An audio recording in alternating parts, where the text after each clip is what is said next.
सतगुरां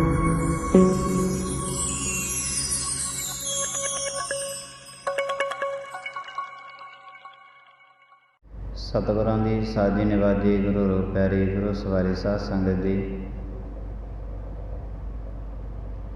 नितनेम करन अनुसार परमेश्वर दे घर दीआं हाजरियां भरदे हां। गुरु साहिब जी महाराज जियां ने महान बख्शिश कीती है।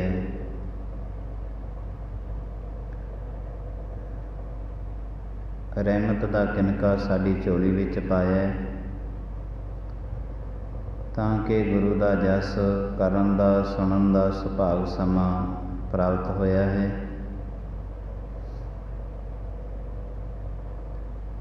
गुरबाणी नूं हर एक मनुख की इच्छा हुंदी है कि गुरबाणी के लफजां नूं समझिया जावे।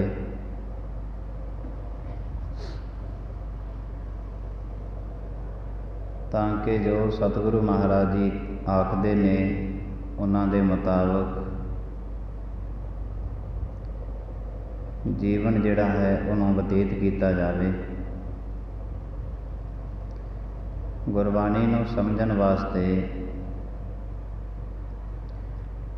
मनुख की जिहड़ी अकल है इहदा बरीक होना बहुत जरूरी है,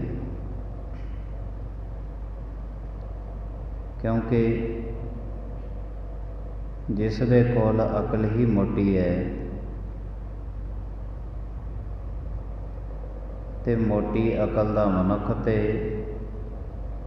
मोटी वस्तु नूं ही देख सकदा है, किसी दरख्त नूं देख सकदा है, संसार नूं देख सकदा है। जो भी वड्डे आकार की वस्तु है उन्हों ते मोटी अकल वाला मनुख देख सकता है।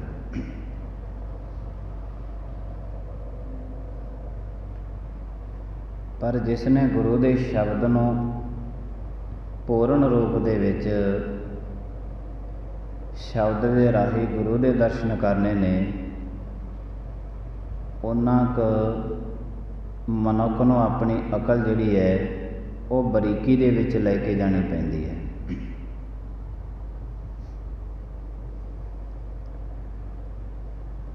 ते अकल दा पता लगदा है मन तो।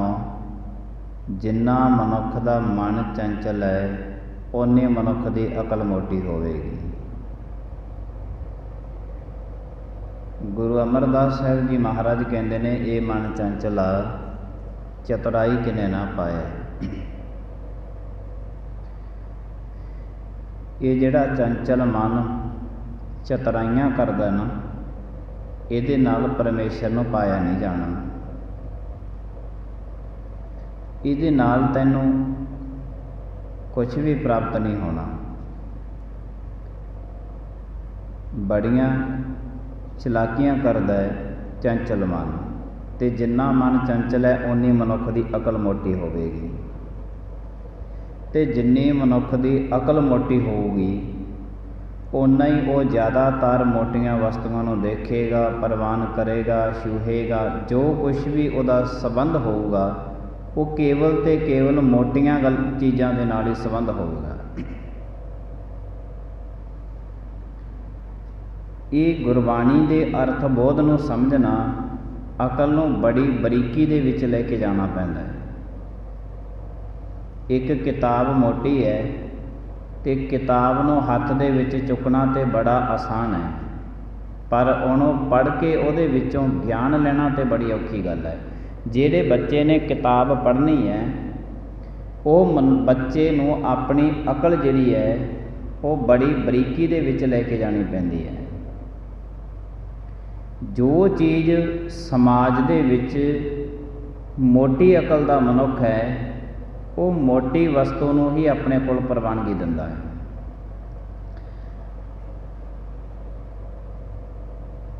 ते मनुख दे कोल इतनी बरीक अकल होवे, बरीक अकल दा मनुख जिस दा मन बिल्कुल भी चंचल ना होवे, बिल्कुल भी चतराइयां ना करदा होवे। ते जे चतराइयां करदा है तो जिन्ना मन चंचल है अकल उन्नी मोटी होवेगी। मोटी अकल दा मनुख सिकंदर जदों पूरी दुनिया नूं जितन वास्ते तुरिया होया है ते इन्हें दरियाए सिंध पार करना सी, जिहड़ा उन्हां समियां दे विच सारे भारत दा सब तो वड्डा दरिया मन्निया गया सी, दरियाए सिंध। अजकल ये पाकिस्तान दे विच है।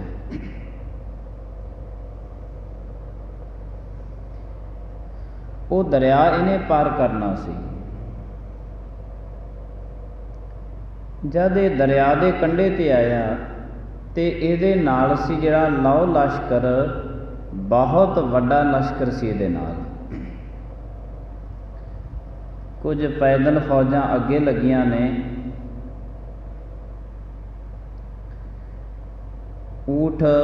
ऊठां ते फौजां ने, घोड़ियां ते फौजां ने, हाथियां ते फौजां ने, रथां ते फौजां ने, लखां की गिणती दे विच इहदे नाल लौ लश्कर चलदा है।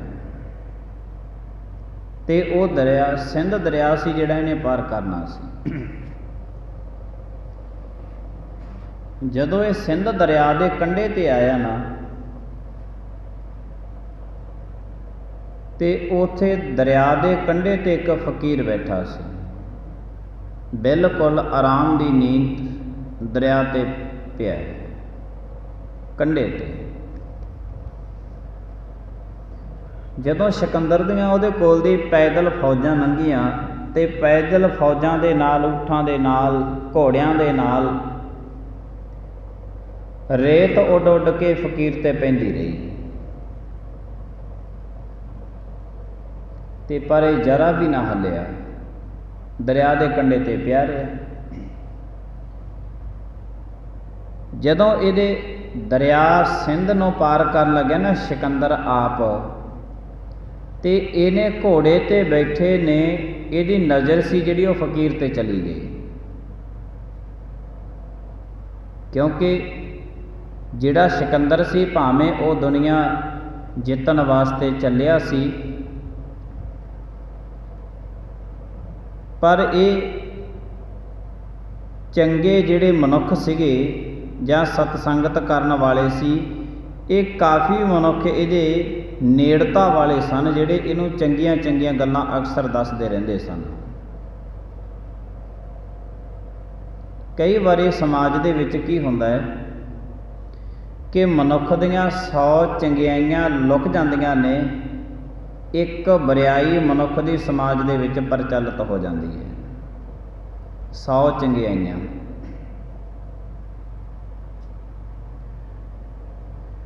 रावण दे नाल दुनिया दे किसी भी रहबरी पुरख ने इंसाफ नहीं किया, केवल गुरु अर्जन देव साहब जी महाराज जी ने इंसाफ किया है। सारी दुनिया कहती है रावण बड़ा माड़ा सी। रावण किसी भी पक्ष तो माड़ा नहीं सी।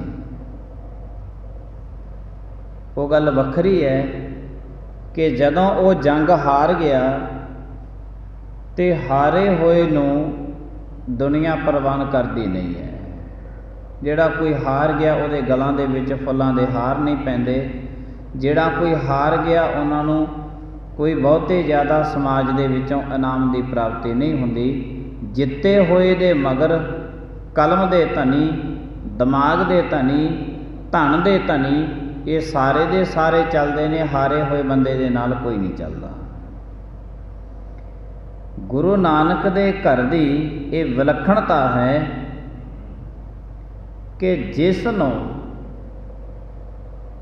कोई भी परवान नहीं करता सी, किसी ने भी परवान नहीं किया सी, गुरु नानक देव साहब महाराज का घर उसे नूं परवान करदा।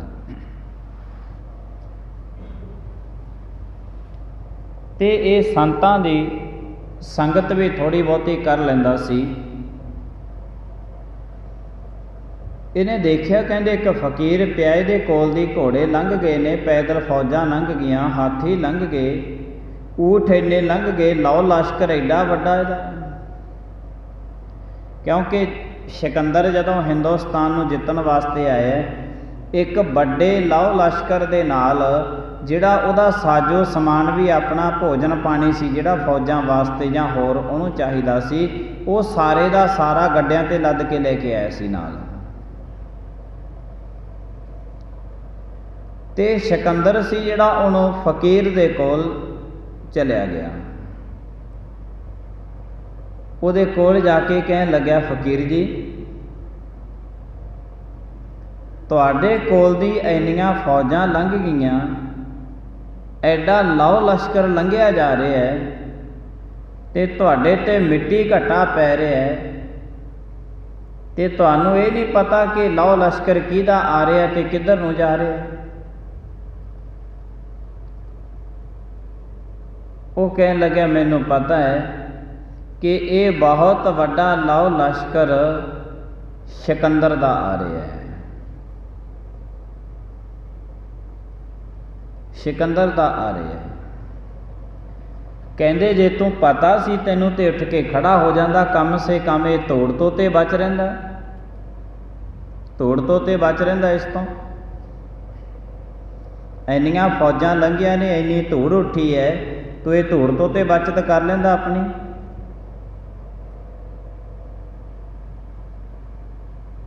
वो फकीर सिकंदर नूं कहन लग्या कि सिकंदर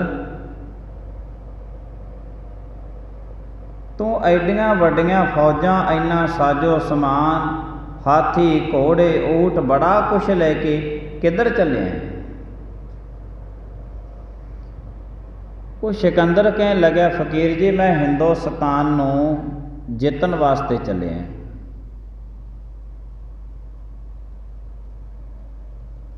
हिंदुस्तान नूं जितण वास्ते चलिया कहंदा मैं। ते सिकंदर नूं फकीर कहन लग्या, तू हिंदुस्तान नूं जित के की करेगा?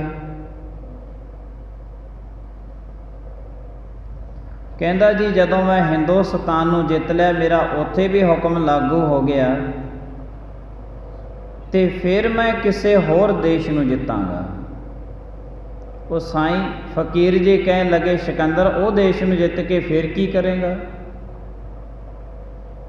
हुण सिकंदर सी जिहड़ा अक्सर ये सूझवान बंदा सी, ते कहन लगे भी इहदा सवाल जिहड़ा है, जे मैं इनू अगाहां दी गाहां दसी गया तो इहदा सवाल तो ओडा वड्डा ही खड़ा रहेगा।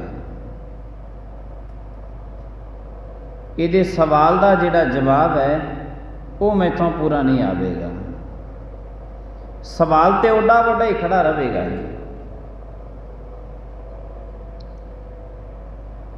सिकंदर कहन लग्या, फकीर जी मैं जब हिंदुस्तान नूं जित लिया ना, उस तो बाद जिहड़ियां होर देश ने जितण वाले, वो सारे दे सारे देशां नूं जित के सारे देशां दे विच मेरा हुक्म चलेगा, मेरा हुक्म लागू होवेगा, ते फिर मैं महलां दे विच रहिंदा होया बड़े आराम दी नींद है जिहड़ी वो मैं सौ जाया करांगा, वो मैं सौ जाया करांगा। दुनिया दे विच उही बंदे बड़े आसान तरीके दे नाल जिंदगी जिउंदे ने जिन्हां नूं रात दे समय नींद चंगी आउंदी है। जे रात नूं नींद चंगी आउंदी है ना, समझ लेना कि बहुत बड़े भागां वाले हैं। वरना मनुख श्रेष्ठ ते बन जाता है धन दौलत कमा के, पर उन्होंने रात की नींद नहीं आती। रात नूं जे कदे गवांढियां दे घर का भी कुंडा खड़क जे ना, ਇਹਦੀ नींद पहले खुल जाती है कि शायद कोई मेरे कोल आया है। आराम की नींद, जिथे आराम का जागना है मनुख का, क्योंकि जिंदगी सिर्फ एक बारी मिली है, ते इस दे विच आराम दे कुदरती निजमां दे विच रात बनाई है दाते ने आराम करन वास्ते, नींद वास्ते। दिन बनाया काम धंधे करन वास्ते, जागण वास्ते। अगरवाइज जे साडा जागना भी दिन का नहीं है, रात का सौना नहीं है, तो समझ लेना कि इस तो माड़े कर्म साडे होर कदे नहीं हो सकते।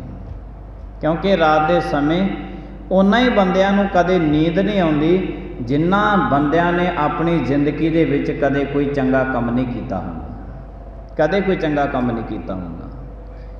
रात दे आराम दी नींद वो कदे सौ नहीं सकदे। कुल्लियां दे विच पए होए बंदे बड़ी आराम दी नींद सौंदे ने।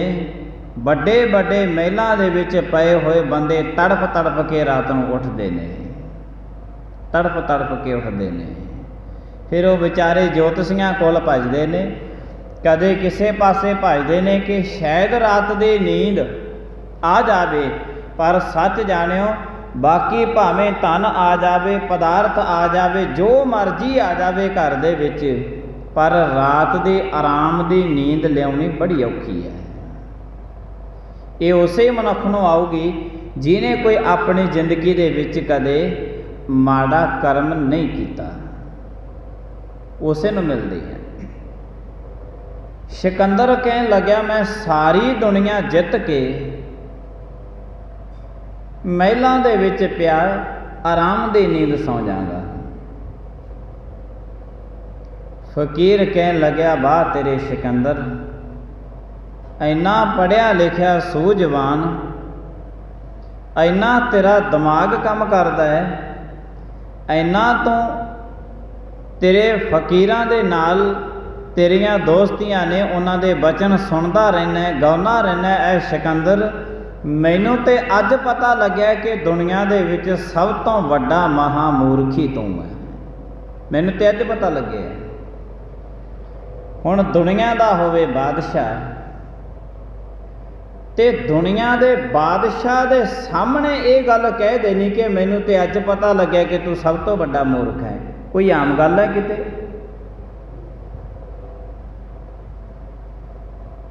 इहनूं कहंदे ने सच। जो जिहदे वास्ते बोलना है वो सामने खड़ा होवे उहदे वास्ते बोल देना। दुनिया अधूरा सच बोलती है,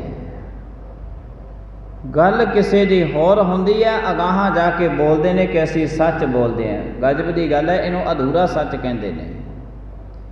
ते जेड़ा बंदा अधूरा है वो हमेशा आप अधूरा है ते अधूरा सच बोलेगा। अधूरे उहदे काम होणगे, अधूरा उहदा देखना होगा, अधूरा उहदा बोलना होगा।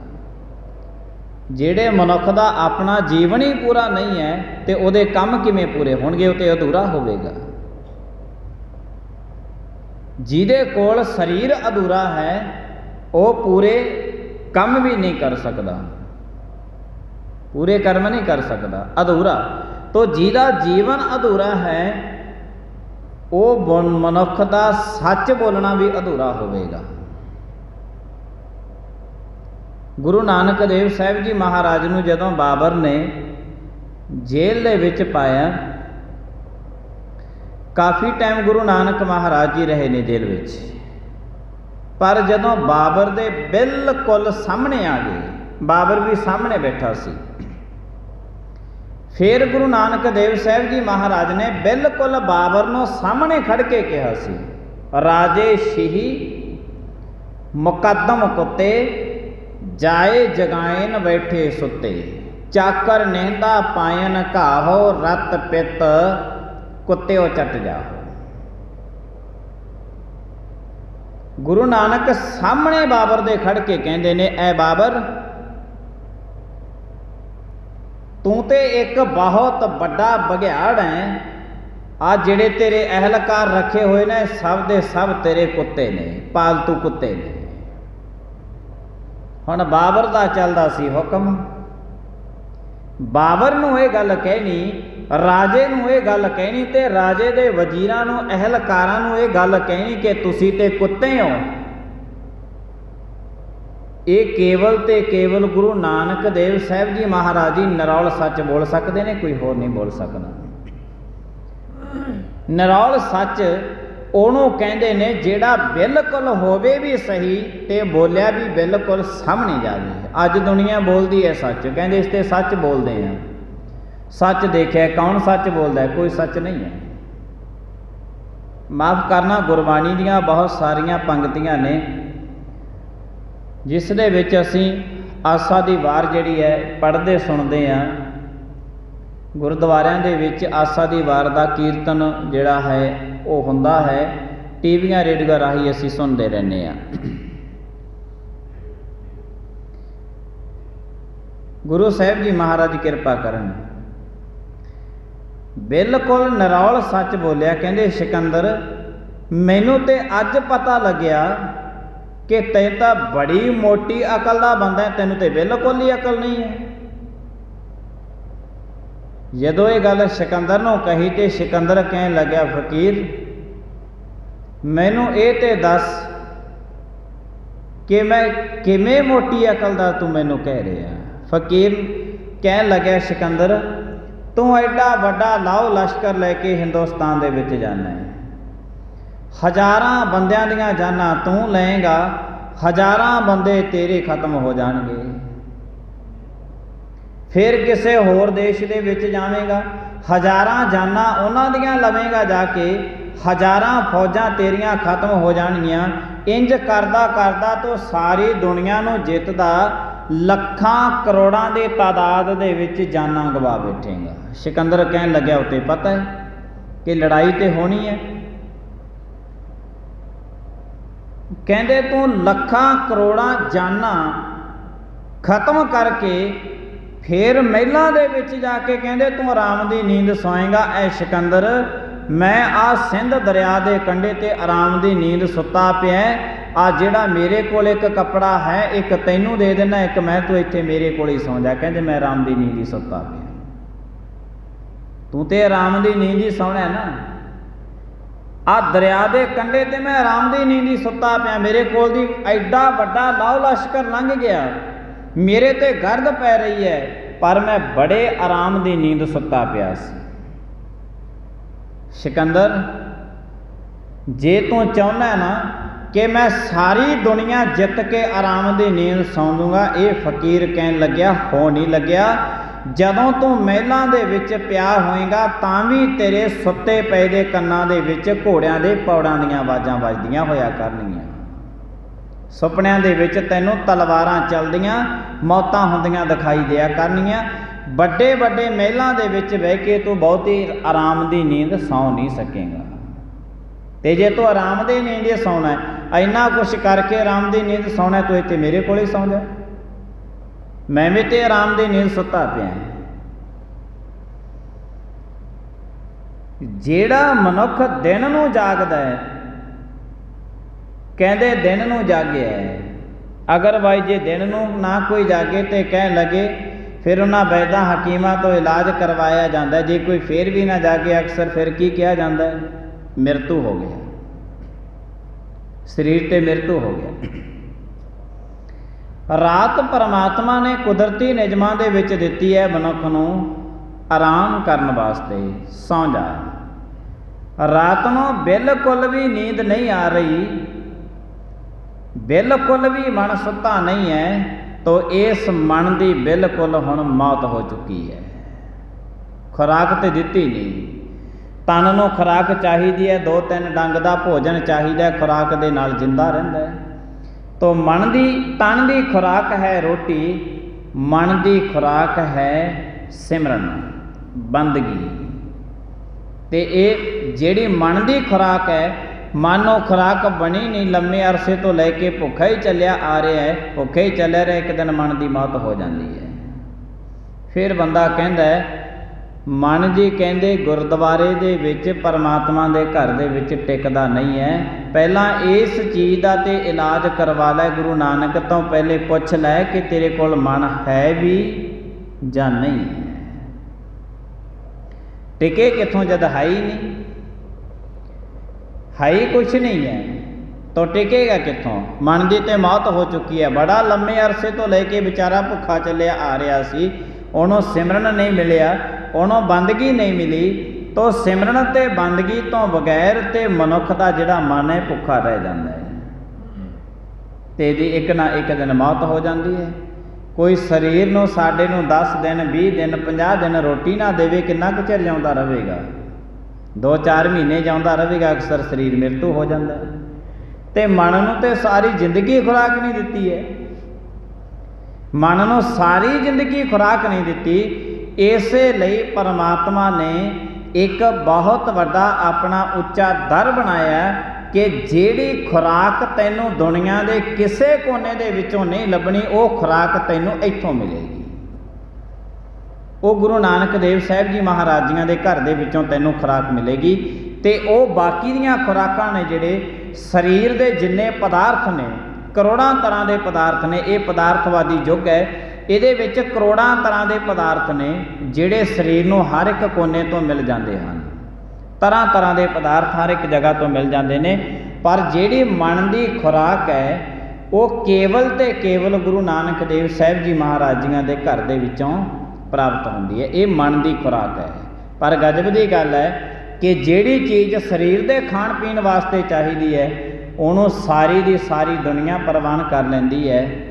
ਜਿਹੜੀ ਮਨ ਦੀ ਖੁਰਾਕ ਹੈ ਇਹ ਕੋਈ ਵਿਰਲਾ ਵਾਂਝਾ ਹੀ ਲੈਣੀ ਚਾਹੁੰਦਾ, ਇਹ ਕੋਈ ਵਿਰਲਾ ਵਾਂਝਾ ਲੈਣੀ ਚਾਹੁੰਦਾ ਇਸ ਖੁਰਾਕ ਨੂੰ।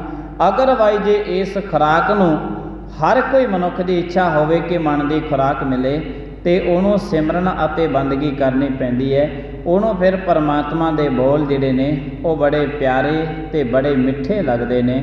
ਪਰ ਹਰ ਇੱਕ ਮਨੁੱਖ ਦੇ ਕੋਲ ਇਹ ਜ਼ਰੂਰੀ ਹੈ ਕਿ ਉਹਦੇ ਕੋਲੇ ਮਨ ਹੋਵੇ, ਤਾਂ ਹੀ ਜੇ ਮਨ ਹੋਇਆ ਤੇ ਮਨ ਟਿਕੇਗਾ, ਮਨ ਟਿਕਾਓ ਦੇ ਵਿੱਚ ਆਵੇਗਾ। ਵਰਨਾ ਜਿਵੇਂ ਦੁਨੀਆ ਦੇ ਹਰ ਇੱਕ ਕੋਨੇ ਤੇ ਮਨੁੱਖ ਭਟਕਦਾ ਫਿਰਦਾ ਹੈ, ਇਹ ਪਰਮਾਤਮਾ ਦੇ ਘਰ ਦੇ ਵਿੱਚ ਵੀ ਇਹ ਭਟਕਦਾ ਫਿਰਦਾ ਰਹਿੰਦਾ ਹੈ। ਹੋਰ ਕੁਛ ਵੀ ਨਹੀਂ ਹੈ। ਗੁਰੂ ਨਾਨਕ ਦੇਵ ਸਾਹਿਬ ਜੀ ਮਹਾਰਾਜ ਜੀਆਂ ਦਾ ਇਹ ਘਰ, ਜਿੱਥੇ ਤਨ ਦੀ ਖੁਰਾਕ ਪਰਮਾਤਮਾ ਨੇ ਪੈਦਾ ਕੀਤੀ ਹੈ, ਉੱਥੇ ਨਾਲ ਹੀ ਨਾਲ ਮਨ ਦੀ ਖੁਰਾਕ ਵੀ ਪੈਦਾ ਕੀਤੀ ਹੈ। ਜਿੱਥੇ ਮਨੁੱਖ ਦਾ ਰਾਤ ਨੂੰ ਸੌਣਾ ਜ਼ਰੂਰੀ ਹੈ, ਉੱਥੇ ਮਨੁੱਖ ਦਾ ਅੰਮ੍ਰਿਤ ਵੇਲੇ ਦਿਨ ਨੂੰ ਜਾਗਣਾ ਵੀ ਜ਼ਰੂਰੀ ਹੈ। ਉਹੀ ਮਨੁੱਖ ਇਸ ਸਮਾਜ ਦੇ ਵਿੱਚ ਪ੍ਰਵਾਨ ਮੰਨਿਆ ਜਾਂਦਾ ਹੈ ਜਿਹੜਾ ਸੌਂਦਾ ਵੀ ਹੋਵੇ, ਜਾਗਦਾ ਵੀ ਹੋਵੇ। ਜਿਹੜਾ ਮਨੁੱਖ ਬਿਲਕੁਲ ਹੀ ਜਾਗਦਾ ਰਹੇ, ਸੌਵੇਂ ਨਾ, ਐਸੇ ਮਨੁੱਖ ਦਾ ਵੀ ਇਲਾਜ ਕਰਾਉਣਾ ਪੈਂਦਾ ਹੈ। ਅਤੇ ਜਿਹੜਾ ਬੰਦਾ ਸੁੱਤਾ ਹੀ ਰਹੇ, ਜਾਗੀ ਨਾ, ਐਸੇ ਮਨੁੱਖ ਦਾ ਵੀ ਇਲਾਜ ਕਰਵਾਉਣਾ ਪੈਂਦਾ ਹੈ। ਕੁਦਰਤੀ ਨਿਯਮਾਂ ਦੇ ਵਿੱਚ ਬੜਾ ਕੁਛ ਪਰਮਾਤਮਾ ਨੇ ਬਖਸ਼ਿਆ ਸਾਨੂੰ। ਗੁਰੂ ਸਾਹਿਬ ਜੀ ਮਹਾਰਾਜ ਕਿਰਪਾ ਕਰਨ। ਸਮਾਪਤੀ ਦਾ ਸਮਾਂ, ਭੁੱਲਾਂ ਚੁੱਕਾਂ ਦੀ ਖਿਮਾ। ਆਈਆਂ ਸੰਗਤਾਂ ਦਾ ਬਹੁਤ ਧੰਨਵਾਦ। ਪ੍ਰੇਮ ਦੇ ਨਾਲ ਸਾਰੀ ਸੰਗਤ ਬੁਲਾਈਏ। ਫਤਿਹ। ਵਾਹਿਗੁਰੂ ਜੀ ਕਾ ਖਾਲਸਾ, ਵਾਹਿਗੁਰੂ ਜੀ ਕੀ ਫਤਿਹ।